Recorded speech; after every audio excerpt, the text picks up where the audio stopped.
Hello everyone, welcome to Sky Sports Fantasy Football Game Week 8 preview, courtesy of Fantasy Football Scout. I am Luke, and as ever, I am joined by Niall. How's it going, mate? Not too bad, yeah, not too bad. Had enough time between the weekend and now to recover from what was another disappointing one. But I feel like people are going to be getting bored of us saying this every time we come into these podcasts. But yeah, I'll save the inevitable misery and gloom for you. But yeah, other than the fantasy football, life's good. How about you? Yeah, can't complain. Outside the fantasy football, it's pretty much since Overhaul. It's been pretty desperate most weeks. I'm sure a lot of the guys listening will have also suffered. Unless you've got a very specific combination of players, you'll have had some players miss out, get injured, not perform, which has been a running theme. But I think most of the picks in general are still pretty good. There's probably a few that you guys are sort of tossing and turning in your sleep as to whether to kick out of your team or not. And hopefully we can help guide you with what we've got planned. So rather than go through questions this time, we thought we'd just review our weeks first of all, and then we've kind of made a team each that we only spent 5 minutes on it in truth, but I think a lot of it lends itself to the fixtures and the players that are doing well at the moment, and we come up with two alternative teams where if I was just a wild card or overhaul right now, what would my perfect team look like? So we're going to make a case for each of our teams, and then we'll look forward to the fixtures. So I know you hinted at it there. The week didn't go great, but anything you want to report from your team? Anything stand out or any issues you need to solve? No new issues, which is always nice. But there were a couple of issues I had to resolve. So going into the weekend, I was still carrying Webster, Mm. which I was actually quite pleased about because I think the extra week allowed me to kind of think about things more and hopefully make the right move. And actually, I brought in Gallagher, who on Monday night did well. So I was happy with that. That was the one thing that went well this week. Um, but another problem I had was Torres, who other people might be carrying still. Took him out and brought in Marcos Alonso, who I think I spent about 10 minutes on the last video we did talking about what a great option he is. And he was back to his cart horse self and cruised to 1 point. So I'm a bit concerned.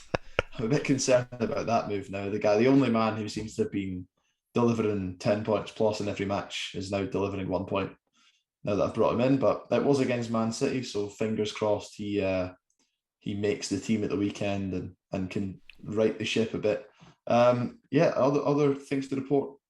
Ronaldo captain fail. I'm sure most people experienced that. I think a lot of people were on Ronaldo, the majority probably. Salah ended up being the better pick.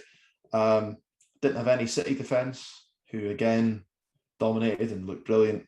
And yet Chelsea flopping wasn't great for me because I had over the last couple of weeks started to stack my team up with some Chelsea players, Mm. not necessarily for the weekend, but for the weekend, for the fixtures coming up from this weekend. Um, and on Sunday, so I was badly hungover. I watched Salah's highlights from Saturday, and I just, when you're hungover, you can get quite anxious. I was just overwhelmed with dread at the prospect of him playing against Watford and me not having him because I was thinking about bringing in Kane. Mhm. So I terrified myself into thinking that Salah was completely undroppable. So I kept him, and I decided instead to captain El Yunusi, who got 2 points. So you can imagine my anxiety after the 2 p.m. game when he gets 2 points, and lots of people have brought in Kane, and he's going to be hugely owned and Yeah. captained. And Kane, as I'm sure you'll talk about in a minute, didn't do anything. So yeah, that was the weekend, and then Gallagher on Monday night, who did great. How about Yeah. you? Hero he was. Yeah, not too dissimilar really. I mean, I've got a back four of Chelsea, Mendy in goal, and then a back three of defenders, Rudiger, Christensen, and Alonso. So I did the same as you. I actually moved Torres to Alonso. Now I was planning on keeping him, but when he wasn't in the lineup again and Alonso was just sat there, I just decided to do it sort of spur of the moment, almost like 5 minutes before the deadline ended. Wish I hadn't now because it's 1 point. Then he probably plays. I think he's playing. Well, actually, the game's tomorrow, isn't it? So he'll probably play tomorrow, and then I don't know whether he'll play the next game. But like you, he was pretty dreadful in that game, wasn't he? So again, that's. I'm supposed to be a Sky expert or someone who's got experience, and I keep bringing in these players who I know aren't necessarily nailed, which it's just stupid to be honest. I do worry about him, but maybe I'm getting ahead of myself. Maybe he plays, scores, gets a clean sheet versus Southampton, change my tune. So when they obviously don't perform, which was kind of expected to be honest, against City to some extent, it's not going to be a great week because they all had 1 point and then Mendy had two. I did have Diaz though, who I've had from the start in this team, and I'm glad I made that decision to be honest, because he's probably one of the only players who's just consistently turning me out points every single week as we expect from him. Rafinha performed again, so again I think he makes up. He's just an integral part of our teams. I think Leeds have been pretty dire, but he's still found a way to find points. So I just think once they're firing and playing better, he can only get better. I hope. Um, yeah, I didn't have Ronaldo, so the main benefit this week was obviously most people went captain on Ronaldo, and I don't even own him, and obviously that's punished me in previous weeks massively. Um, but this week I went with Salah, so in that team I did pretty well. Got 18 points off of Salah. Um, and yeah, Lukaku, I had him 2 pointer. Antonio 9 points, that was fine.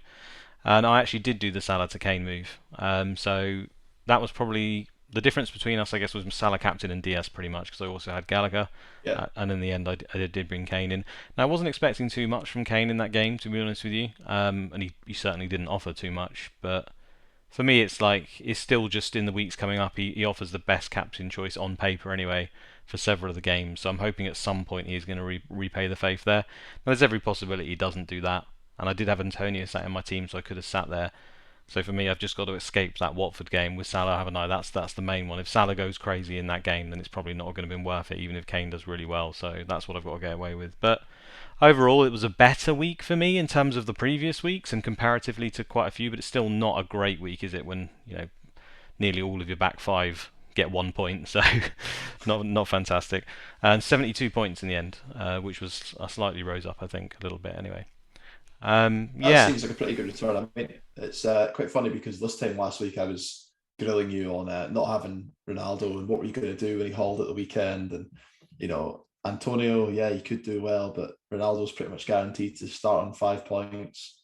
Yeah, and then the penalty comes, he doesn't even take it. I was absolutely raging, to mm, be honest, but I think people are now sleeping easy on the fact that he's, I'm sure, taking penalties off Bruno after what we saw yeah, on Saturday. I would have thought so. But we can come to that.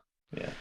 Yeah, so I kind of lucked out a little bit there, but I suppose again when I look back on that decision now, so I went without Ronaldo for the 3 games to save that transfer and have Antonio as cover. Now I truly believe that if Antonio hadn't got himself sent off, it would have worked out because now people are shipping Ronaldo out. Do you see what I'm saying? It was only that 1 week where he was captain and he got that brace and Antonio got the red, which has destroyed my season, to be fair.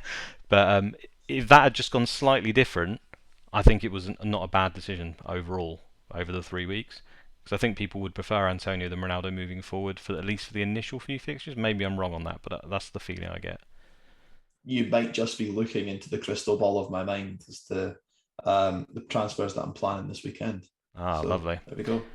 Okay, so we're going to look through a couple of teams here that we've put together just to give an idea of who we think would, well, form part of a perfect team if we could get there. And often I do this. I don't know if you do it, Niall, but I kind of play around with the team and think, well, how many transfers could I get to this exact point if I did them all? And of course, by the time you often get there, a lot of the time the perfect team will have changed. I don't know if that happens. Like you probably change your mind every week slightly on certain ones. But I'm going to bring your one up here that I asked you to do. So let's go to it now. So here in the background is the team that Niall's made. I'm just going to read it out. So we've got Ramsdale in goal, Christensen and Rudiger at the back, Cancelo and Diaz also. So double Chelsea, double City. Rafinha, Sarr and Gallagher in midfield with Salah, Antonio and Lukaku up top. I don't know if you've got any money in the bank there at all, but I yeah. think there's 0.4 in the bank. Okay, lovely. Yeah, so talk us through that then, because I mean I've got quite a few of them in my current team. I'm sure you guys listening will have. I really, really like it, to be honest.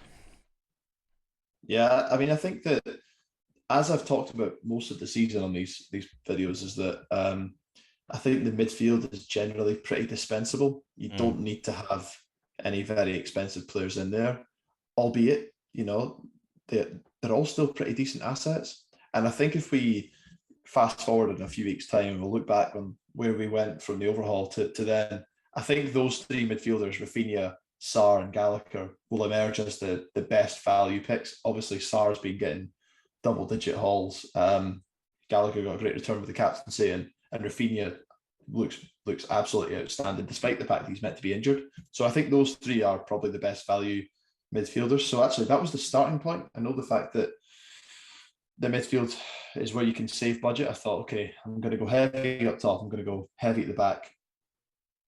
Get the cheap enablers in that midfield and look at what you can have. I mean, double Chelsea, double Man City.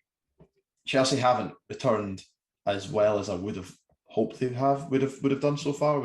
I know they got the clean sheet against Spurs, but they didn't get passing bonus. They've got nothing against City, but I fully expect over the next run of games that they're going to start ticking along with some clean sheets and certainly with passing bonus. Christensen and Rudiger both look good. Christensen's only missed one game this season, and that was after the 3 back-to-back 90 minutes that he played for Denmark, and now James is injured at least for this week.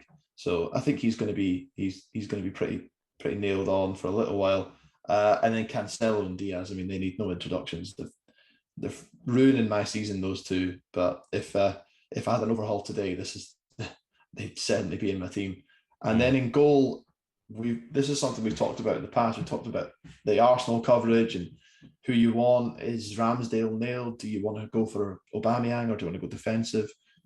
After watching Ramsdale at the weekend, I thought he looked really good. Made some excellent saves and looked the part. Looked like he was a goalkeeper that was playing with confidence. And so I don't think he's going to get dropped in the next few.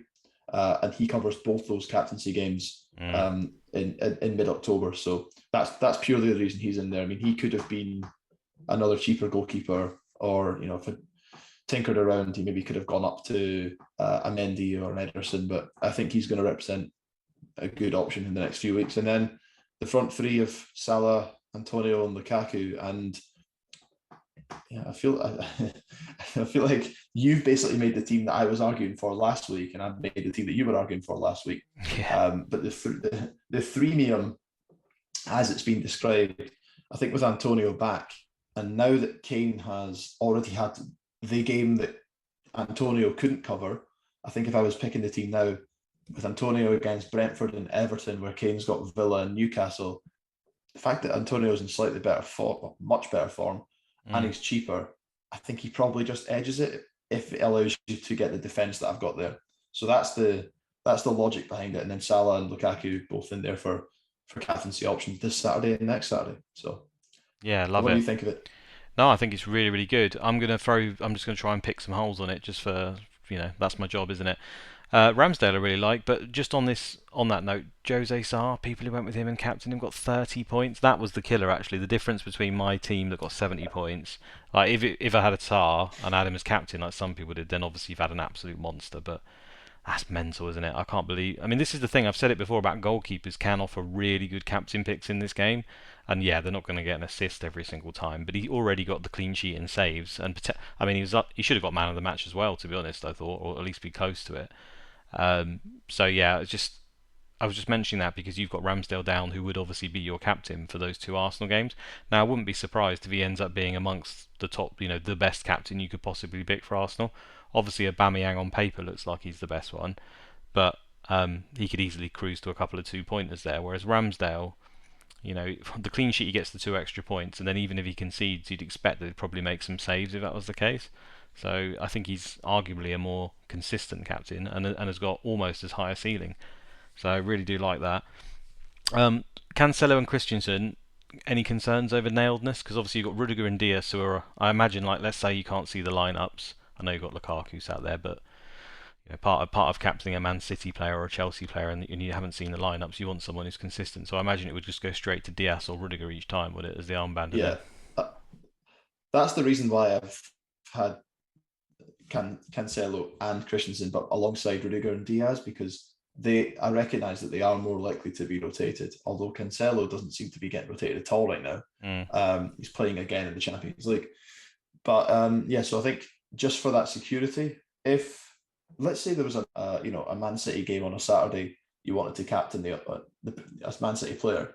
If the game was an early kickoff and you got to see the team, I'd captain Cancelo because I think his ceiling's higher. 100%. But if it was a late kickoff, you could see the lineups. You've got the security of Diaz there, so that's the reason I had both of them in there. And the same with the Chelsea players. I think, not that I think that Rudiger has a lower ceiling than Christensen, But Christensen's just such great value, and if he's going to be a cheap route into that Chelsea defence, Yeah. then I think it's a roll of the dice I'm willing to make. Yeah, I'd captain him over Rudiger if I saw him in the lineup as well, because he's more likely to get passes. He often gets tier Yeah, 2, whereas Rudiger only manages tier 1, doesn't he? So, especially if he's playing in the centre of the back three. So yeah, I really like that for that setup. I think that's really good. And obviously the fixtures coming up. I mean, Man City's fixtures barely matter it seems, and neither does Chelsea so far because they've both been the top defences and they've had pretty tough fixtures overall. But now with this upcoming run, that could really pull dividends, I think, and I really like that. Rafinha and Gallagher, they're also in the team that I'm going to show you in a minute. I think those two are just a staple of the midfield at the moment. I don't think you can get better than those two really. I mean, Gallagher's he's been fine. He's not like out of this world, but because he's 7.3 million, I just think there's no one else around that value who looks as good. You could argue Mbomo, which I'm going to show you again. I think 7.2 could be, but I don't think he's got as many avenues to points as Gallagher has. I think there'll be quite no, a lot of twos there. And Sarr obviously he's done fantastic so far. The only thing I'd say on him is his fixtures now turn a little bit and are probably not quite as good. So would you still have Sarr over? I mean, there's several other midfielders, isn't there, that you could have around that price. St Maximum 7.9, isn't he? Then you've got like Ben Rama at 7.8. You know the guys that are all around the price. So even Mbomo yeah, himself, yeah. who in a couple, I know they've got a couple of tough games, Brentford, but then I think it starts from Leicester. They've got like a really nice run. So would you still go Sarr even though the fixtures start going a little bit worse? I think I probably would, just because it's so difficult to predict when those mid-range midfielders are actually going to do something. Mm. Um, and so I think the thing with Sarr is you know that he's guaranteed to play every game. He's the talisman. He might be on penalties. People seem to think that he's on penalties as well. We haven't had one yet, so we don't know. No, not sure yet. Um, but I think he's a real standout option. And although their fixtures are poor in the short term, if this was a team I was picking for the whole season, I think he would be in there. And people who went from him from the overhaul have already been paid back by how well he's done. I think he's, even if he does nothing for a long time now, you've already banked those points. So Yeah. no, I do think that he's the kind of player that you could put in and not touch until the next overhaul. Yeah, I've had him in my B team, and he's been a large part of why that team has done actually pretty well compared to my A team. I think from memory, he's only blanked once. The rest of the weeks, he's actually got shot tiers. Um, Yeah, yeah, and if he has got penalties, it just elevates him again, doesn't it? St Maximum's got really good fixtures. I'd be tempted by him for a little while. I think he's in that category. I mean, I went Traore in my A team, which has been an absolute travesty. And if you sat there with Traore right now, there is a Wolves versus Everton game coming up, a single game in a few weeks' time. To be honest, considering Traore didn't even start at the weekend, um, I think I'd probably just get rid, and I'd even just write off that game if you haven't got anyone. yeah. Apart from the man of the match that he's got, he's not offering anything, is he? I was hoping that he'd come through on his data, and then if he's just not going to play every single game, now it could just be a one-off that he was rested. He was even brought on in the game, right? I think he probably will start next week, but they have got Podence, they have obviously got Neto, they've got Huang. I know Neto's not back yet. Jimenez has now scored. Trincao they've got. So I think at the end of the day, if you're not performing, if you're not actually delivering the assists or goals, the manager will have to eventually give up on you, right? Or at least rest you and bring one of those other guys in. They've got lots of options. So I got rid this week, and what I'm trying to say is don't let that one captain game like cloud your thoughts because there's every chance for a start he doesn't even play on that day. If he does, he gets 2 points, double to four. Like what? Do you know what I mean? You'd have to get lucky. If Traore gets a haul in that game, I mean, you've done pretty well because he gets one haul about 8 years, in about 8 years time span, doesn't he? So you'd have to be pretty bad luck. Knowing me, it will happen now, but yeah, And that's if you look at my team here, you'll see that I've not factored in that Wolves Everton game at all. yeah, It's difficult to see. It's difficult to put hang your hat on somebody doing well in that game. yeah. Um, I suppose I, our mate I know that Gray, Wolves. who has Yeah, done what we don't particularly like him, but he does keep returning the points. So I suppose you could have Gray in place of Sarr and then move it later. But I don't know. yeah, that's an option. That's an option. That's an option. If you think it's worth a transfer, then definitely. But I don't. No, you're probably right. Yeah, no, love it. I think it's really good. On that note, I'm just going to talk about Torres briefly because he's obviously not in your team. You've gone for the two at the back. We both shipped him this week, so I guess the thoughts are we're abandoning ship on that one, right? I mean, it's I really, I Uh, really want it to work, and I still have slight faith that after Liverpool, because I don't expect he'll play that game, that he will be a decent option. But I suppose when you just never get to see the lineups, you're never going to captain him. You never know if he is going to play or come in. It's really tough, isn't it? And ultimately, when he does play, he probably only gets like 70 minutes. So I suspect his point totals at the moment, which have been 2, 2, 2, 0, 0, 0, 19, it'll just continue along that vein, and catching that 19 or 20 is just close to impossible. Is that how you feel now? Because I've changed my tune. I agree. Yeah, yeah. I mean, I think that's one of the regrets from an overhaul team. Having him in obviously was 9.1 in a midfield slot. It did kind of push you into having options elsewhere that were suboptimal as well. Mm. And so, yeah, I think that that'll be one of the things I look back on at the end of the season and say, I got that one wrong. But I think, like Traore, you've got someone there who's capable of hitting a 20 pointer. And I think the fixtures coming straight out of the overhaul were decent enough. And then obviously he's on the bench. Mm. Um, and it looked as if his place was somewhat secure. So yeah, I mean, I can I still think it was a reasonable gamble, and it was an educated gamble, but it was a gamble. We knew that, and it hasn't worked out. So when it doesn't work, you can sit on it and let things get much worse. I think it was quite clear at the weekend when he was on the bench against Chelsea. He was also going to be on the bench against Liverpool this weekend. They're both similar caliber teams, and you think they want to put out their absolute best 11. So like we're looking at over 2 weeks without him playing at all. He didn't even come off the bench, I don't think. So he's No. clearly not favoured. Isn't playing in the Champions League again.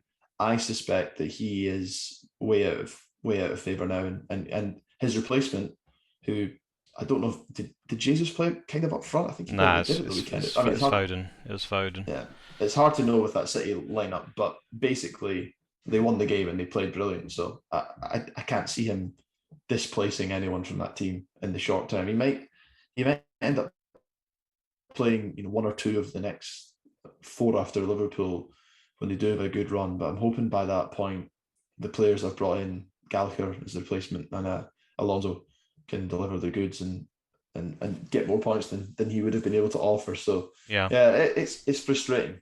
It's frustrating, but I know you moved the one too, and I'm sure you're Yeah. pretty happy that you did. I am, although Alonso gave me 1 point. But yeah, I am. I think overall, I think I'm pretty happy with it.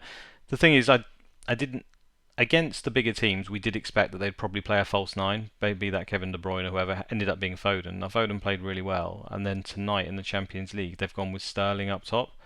And Foden's been rested. So that screams to me that they're going to play the same team they played against Chelsea against Liverpool with Foden up top again.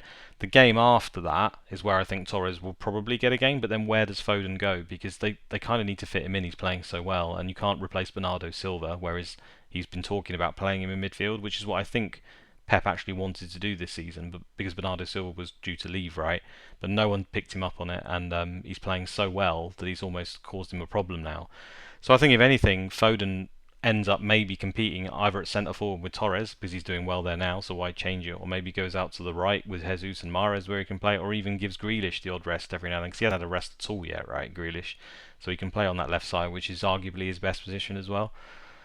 So it just becomes a bit of a minefield, and I'm not prepared to take the gamble now. We don't have a bench, so we've just got to rely on at least getting those 2 pointers right when they from some of the other players like Mbomo only got 2 points this week, but I'll take that over zero. Um, what was I going to say? Yeah, so let's move on to my team. I'll show you here on the video. Hopefully that's popped up now. As you can see, there's not too many different options. What my main goal here was when I saw Niall's team was just to give a little bit of variety. So I've gone with Salah, Lukaku, Kane up top. Now, like Niall, I'd probably argue that Antonio right now is the better pick. Kane obviously offers that alternative and is the captain on paper that should do better. I know if you take this season out of the equation, who would you captain? We'll take last season for example. You'd want a Kane captain nearly any time he took to the pitch. So obviously has the penalties, which I think there's rumours Antonio might take the next one, but I think Kane's at least a lot more secure on those. Generally used to get a lot of shots as well. Not been happening of late, but he usually used to get shots target. So I do think he offers an alternative, and there's a real split at the moment between Sky Manager. I think the ones that have bought Kane in and the ones that haven't. So it's going to be interesting how those weeks work out. I mean, even this week, for example, they're going almost head to head on that Sunday. But because I've invested that extra money, there's a downside in the fact that I don't really like the rest of the team as much as your team. But then there's the upside where I've got an extra flexible spot, the freemium, like you said. So it will actually save me transfers later down the line when Ronaldo's run gets good again or whatever. I can obviously just bring him straight back in. Whereas with the other team, you've probably got to do a little bit of work and sort out one of the defenders. In midfield, I've got that Rafinha and Gallagher. I've gone for Mbomo over Sarr. Now, again, I probably would prefer Sarr, but I couldn't really afford him, and I thought Mbomo's run after the next couple of games is better than Sarr's, so I'm thinking a little bit long term there. Um, yeah, so I think it's him or Sarr that sits alongside Gallagher or Rafinha and me in the perfect midfield three. And then for now, I went for Ward-Prowse as well. I don't really like having four in midfield, but it's just because Southampton have got a captain day coming up, and also Southampton's fixtures after Chelsea are pretty good for a sustained period. So he's in there for that sort of multi-purpose reason, really. You can leave him in, and he's got a captain day, and obviously he's a decent Sky player, right? He generally churns out points. But because he's 8.6 million, I think the long-term plan would be to move him on after that captain day or when the fixtures go, and then you can obviously get your Christensen or whoever, or Matip or whoever in defence, and go back to four at the back again. I've got Diaz in there because I think he's essential pretty much from now on anyway. Rudiger, and then Webster's there at the moment because again I still think he's going to be the best cheap defender to have long term. I know he's injured at the moment, so obviously you could put Duffy in instead and just sort of have him as a placeholder. And yeah, Ramsdale and goal. So that was just an alternative version. I think I prefer yours though. Any comments? I think I prefer mine as well. But then I think the great upside to yours is you're going to be able to bring Ronaldo back Mm, in when his fixtures get great without having to move things around. So my team only had 0.4 in the bank, which would mean that I'd have to be moving around. The only player I could take out to bring in Ronaldo would be Salah, and I don't particularly want to do that. So yeah, I think that's where the flexibility of having the big three up front definitely helps. But then, as you say, you're going to have to make sacrifices elsewhere.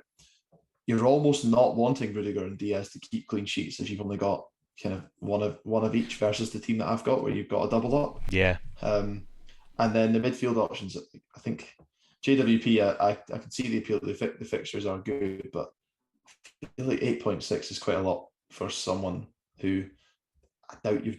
I know you've got that one captain day, but I doubt he's got much of an appeal outside of that to have the armband on him. So I feel like maybe you could have had Sarr in there instead of him and saved that budget and maybe Mm, upgraded Webster to someone a bit more in the premium bracket as mm, defenders go. But I think this is going to be the argument for the season, right? Because we're going to be coming back to this constantly. I think every week that we've spoken about Sky since the overhaul, we've had that.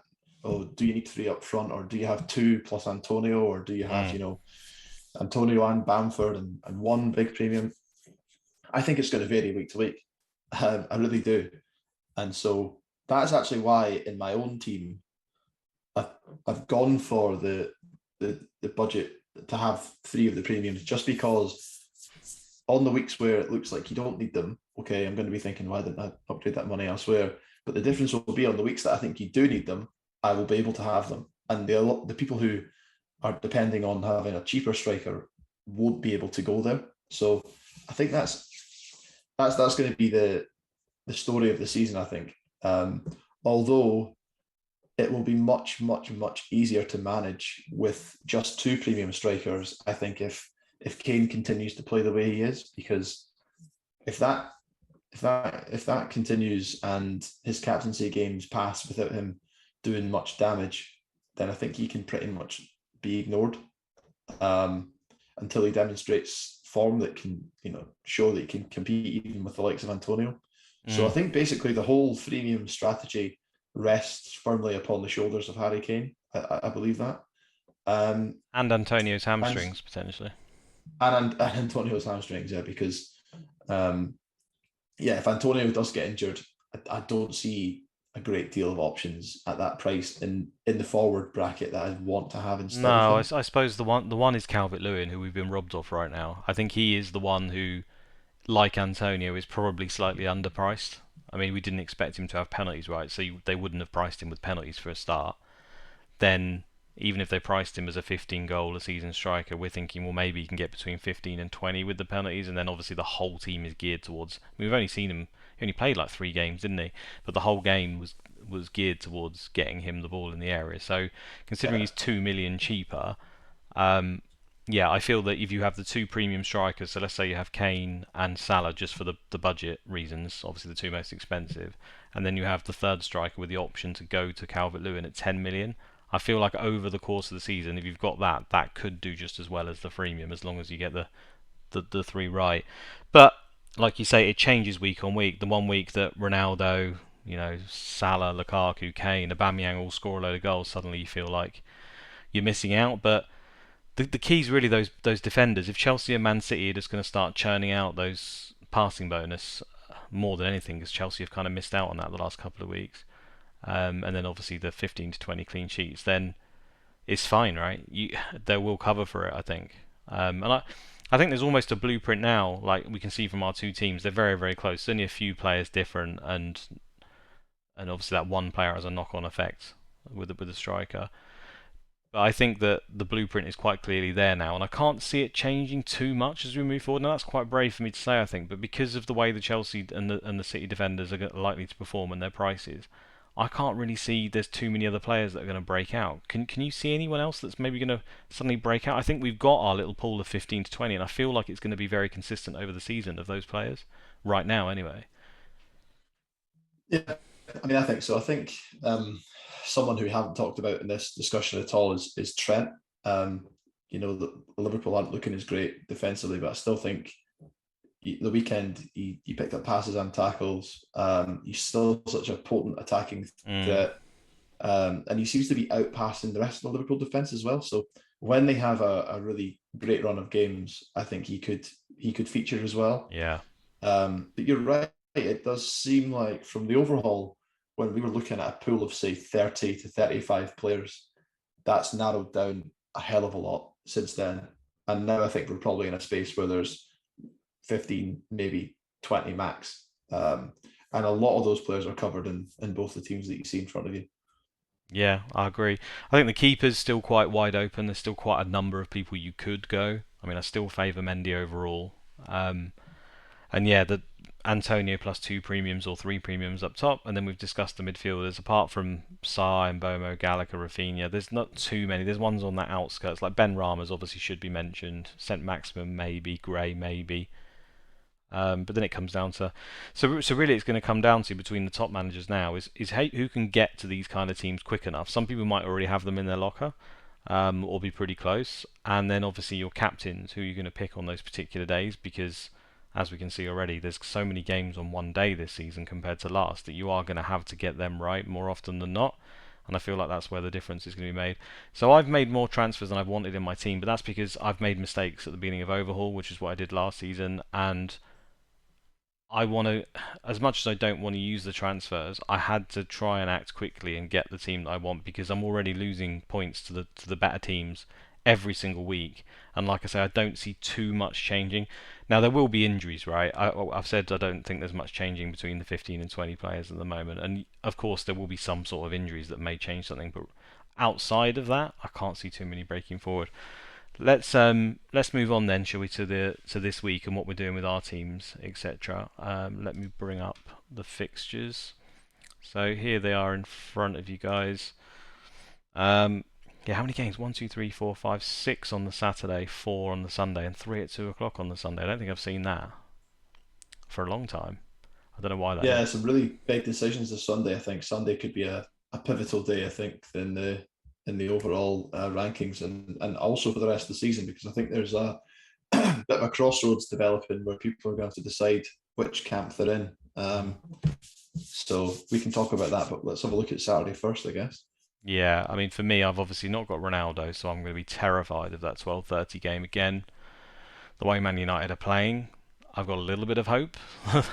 Everton have shipped in a lot of goals though, despite them doing quite well offensively. And I suppose if Shaw's out, because we're not quite sure, I think he obviously went off with a knock. That could negatively affect them a bit because he's probably one of their better playmakers, to be honest. So Yeah, I think less chances for Ronaldo. But I'm grasping at straws here. I'll be terrified of Ronaldo. I think a lot of people will be on Ronaldo captain for that day.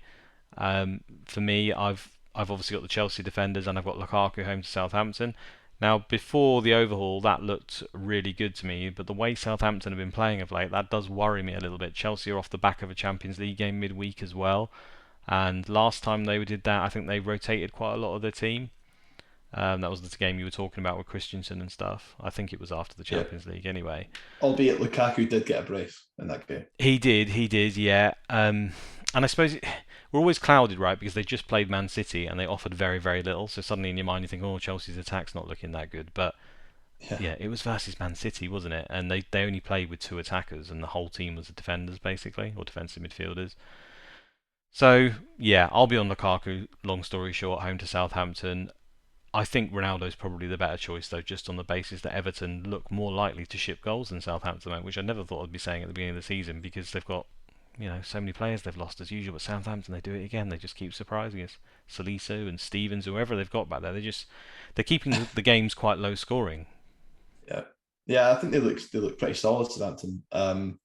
But they're also not looking that great going forward. So I think this could, fingers crossed, touch wood, you know, all of that stuff. Maybe be the weekend that Chelsea finally get the passing bonus and maybe get a clean sheet as well. So hopefully, I know this is the start of their great run of fixtures, and I think the people who, like ourselves, did stack up a little bit on Chelsea in recent weeks haven't got the rewards that I think maybe we thought we were Mm. going to get. So hopefully this is the start of the run. Certainly the start of the fixture run, but let's hope it's the start of the passing bonus and the clean sheet run as well. Yeah, this is the point they need to shine, like Man City last season during that point where they had extra games around, I think it was just around Christmas or around the overhaul time. Um, they had obviously more games and loads of really easy games, and they really delivered on that. And that's why I went heavy Chelsea on overhaul in preparation for this little period. So hopefully it can pay dividends. Um, yeah, I think if I could see the lineups and Alonso was starting, I'd probably want to captain him over Lukaku in this game.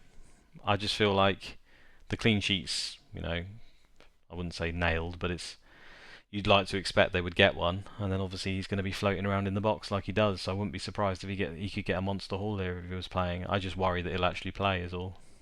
Yeah, that's the concern, and I was trying to think of what the best scenario would be to mean that he was playing at the weekend. Is it that if he starts against Juventus, does that mean that he's first choice and will therefore play again? Mm.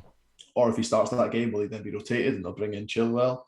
Or do you want Chilwell to start? And I think the best outcome would be Chilwell starts tomorrow night, has an absolute stinker, and then they lose the game, and then Alonso's back at the weekend. But yeah, he is making me a little bit nervous now, the Alonso pick. But I'm hopeful that even if he doesn't start at the weekend, which I think on balance he probably should, but I'm hoping that he'll play most of the games in this great run of fixtures they've got, and he is the kind of player that's capable of getting a 15-point haul at any time. Yeah, yeah. The only other game that really appeals to me, I mean, Wolves is obviously a decent game, but I don't think many people. I mean, you could captain Saar and hopefully get lucky again, but I wouldn't be doing that. Um, I don't think many people have Jimenez. So for me, it's the Leeds Watford game, right? I think Rafinha and Saar do offer alternatives as captain. However, against the big names of Ronaldo and Lukaku, I mean, we assume that Ronaldo's going to get penalties now, and we're still kind of assuming that Lukaku will take them over Jorginho. That they probably just beat them, right? Just on the basis of being for playing for better teams at the pinnacle of the team and on penalties. But Yeah, I I don't hate the punt. If you wanted to go with Rafinha or Sarr, I think you could do well, but it's probably not for me. That on Sunday the third, there's obviously this quite a big split, I think, because I don't think it's just between the top managers who have obviously got Antonio or Kane probably in their team right now, but there's also a lot of people who have Salah, they'll have Man City assets. I think across the player base there will be a variety of captains on this day, and this is exactly what I was talking about in terms of there are going to be days where if you get the wrong captain or if you don't own a certain person, which will inevitably be the case. I mean, I haven't got Salah for this game now because I've had to take him out for Kane. Now, could Salah score a brace against Man City? I mean, the form he's in, he scored again tonight. There's no doubt he could, and a lot of the casual player base might just leave it on Salah, so he could really hurt me in this game. Um, I have got Antonio and Kane though, so I'm still not sure. So I'm going to throw it over to you. Have you got? You haven't got Kane, have you? So you're going to be on Antonio, I assume, are you? I have got neither at the moment. All right. Okay. So in holding my nerve on Sunday, basically the reason I did that was because I couldn't decide between Ronaldo and Salah in terms of who I wanted to get rid of, just because Ronaldo's game against Everton this Saturday, I think I will captain him. Mm. And then I'll take Ronaldo out. So Ronaldo will go out on Sunday, and it'll just be a case of whether it's Kane or Antonio. The way that Villa are playing, I could see them probably turning Spurs over. Spurs were absolutely turgid again at the weekend. Mm. And Brentford were pretty free flowing against Liverpool. So I could see that game. I could see there being goals in that game for Antonio. It's going to be really, really tough. And this is what I'm saying. It's a pivotal weekend in terms of which team you back. Because if I decide to back Kane, I'm not going to have Antonio for Brentford, and I'm not going to have Antonio for Everton. Whereas if I back Antonio, I'm not going to have Kane for Villa, and Yeah. I'm not going to have Kane for Newcastle. And so could be some huge swings if, depending on which of those two players does better. It might be that one gets back-to-back 2-pointers and the other one gets back-to-back braces. That is this Sky game in a nutshell. Mm. Small decisions can reap big rewards or can have huge downsides. So that's going to be the big call. I think for me, I'm actually probably leaning towards Antonio. I'm a big admirer. I always have been a big fan of Harry Kane, and he's been such a great asset down the years. I've thrown the armband on him probably most of the time that I've had him in the team, but he just doesn't quite look himself right now, and Spurs don't look great. Even having said that, he could have had a brace at the weekend. They could have had a penalty. He missed that headed chance that was a pretty good one. Then he had the one-on-one that he put wide. Ramsdale made a decent save. He's still getting some chances. Mm. But I think Antonio does look great just now. And if the rumours are true and he is going to be taking the next penalty, I think that's even another kind of. I think that's just another stat that goes in his favour too. So Yeah. See, I'm leaning towards Antonio.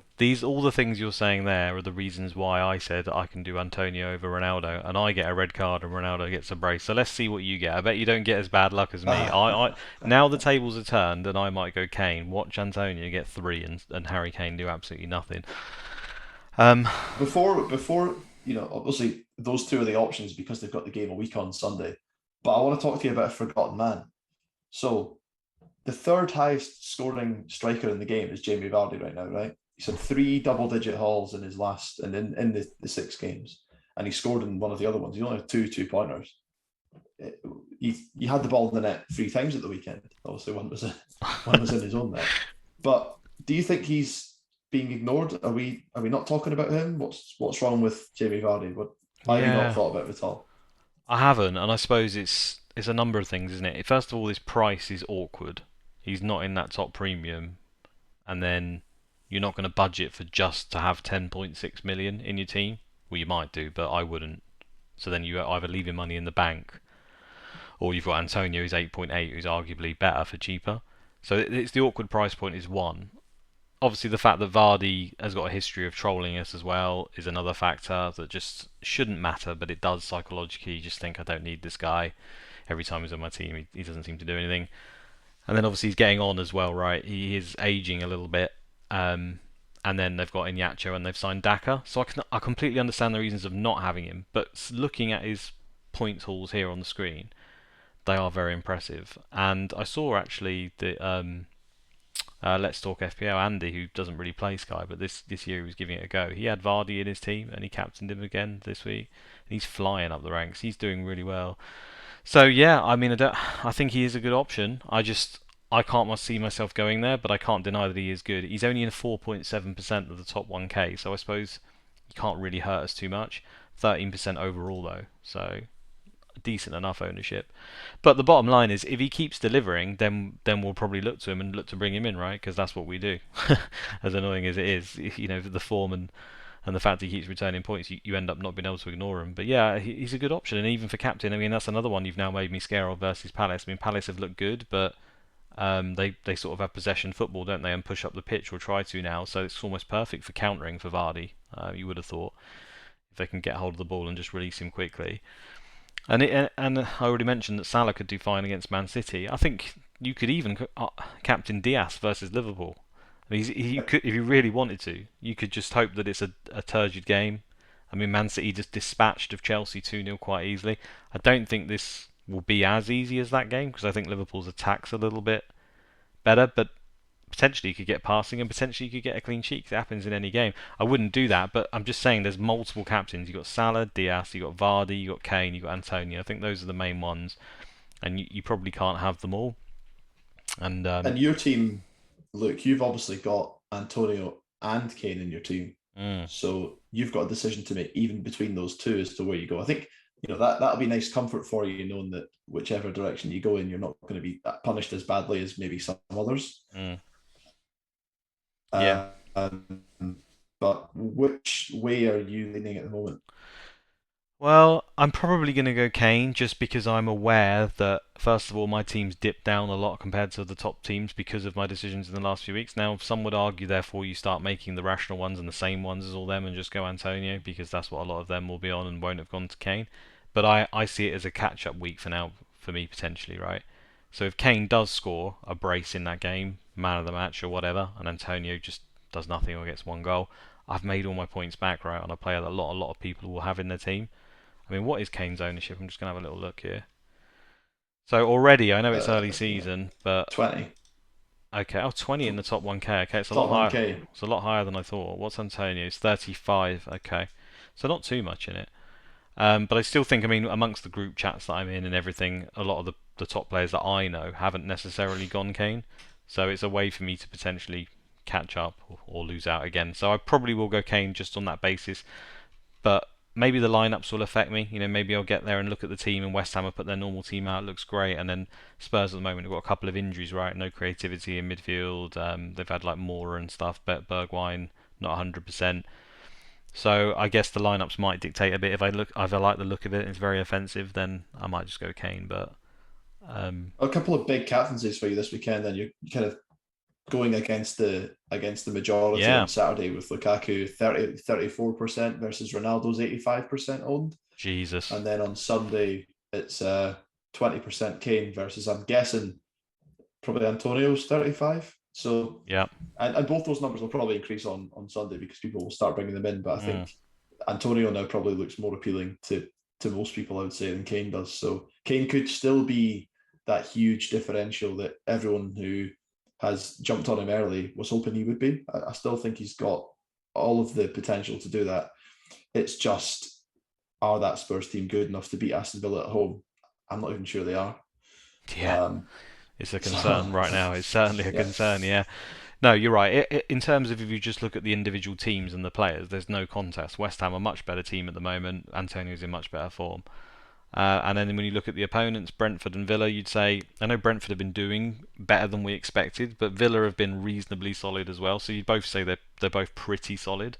So I don't think there's too much in that really. It's more just the differential. But yeah, you're right. That's when I think about it. Going against Ronaldo on the Saturday and then going against Antonio on the Sunday, it's going to be a make or break week for me again, isn't it? Thanks for that, Niall. I didn't even realise it was quite sorry, that man. bad. Well, hopefully I'll be laughing on the next video.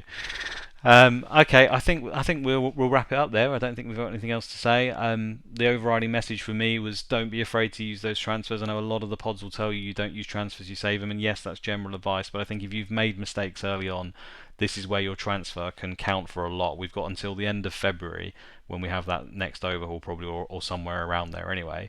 So you have to think a transfer used now, and if it's a correct one, one that is a decent one that you think is long term, the amount of points he's going to make you in that period, presuming he stays in your team, is well worth just getting it done early. And that's always been my principle. If you make mistakes, to sort them out quite quickly. And I think then you can probably hold for quite a long time. For hopefully there'll be a point where we don't get injuries every week and we can actually sit on a team for a little while. That would be nice.